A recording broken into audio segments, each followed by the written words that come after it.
Bonjour, c'est Gabi. On va cuisiner aujourd'hui de la panna cotta aux fruits rouges. Oh, super simple, hein. Vous voyez, il n'y a pas beaucoup d'ingrédients. Alors, faudra 40 centilitres de crème liquide entière, un sachet d'agar-agar, gousse de vanille. Alors, moi, je trouve que la gousse de vanille, souvent, elle est sèche quand on l'achète en sachet standard.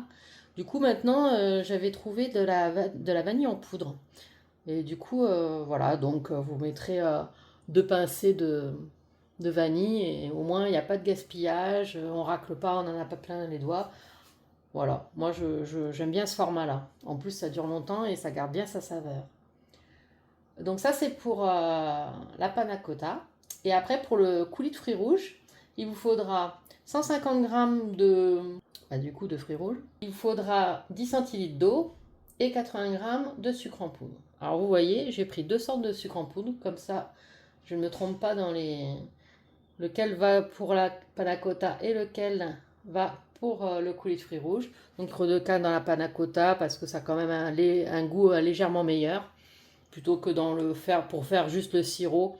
Ça ne demande pas forcément de mettre la cassonade, enfin du sucre canne, pardon. Alors, pour commencer, on va mettre la crème liquide dans la casserole.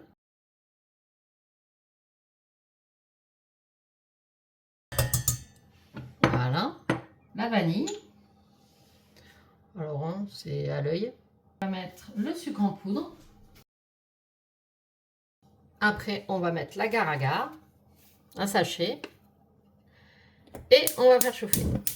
Et donc, on va touiller. Et une fois que ça arrive au frémissement, on va touiller pendant 1 minute. On mélange bien. On touille, on touille, on touille. Donc là, ça commence à frémir.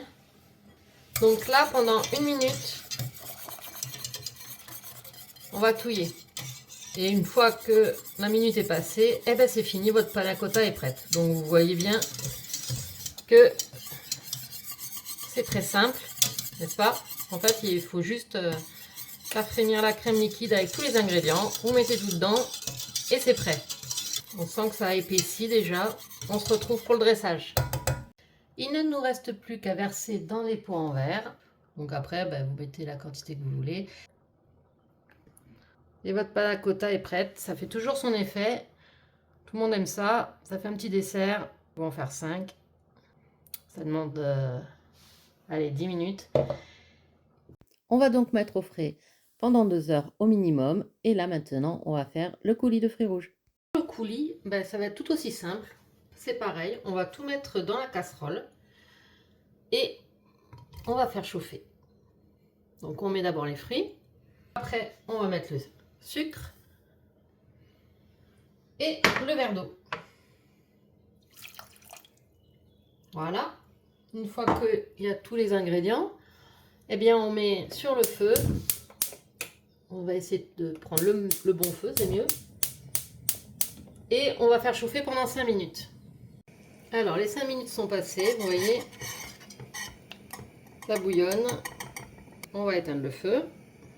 Donc on va mixer un petit peu. Alors je ne vous dis pas que j'ai essayé de mixer dans la casserole et ça a éclaboussé partout. Donc il vaut mieux un récipient un peu plus haut, d'accord? Et là, c'est sans éclaboussure. Donc on passe le coulis pour éviter les graines.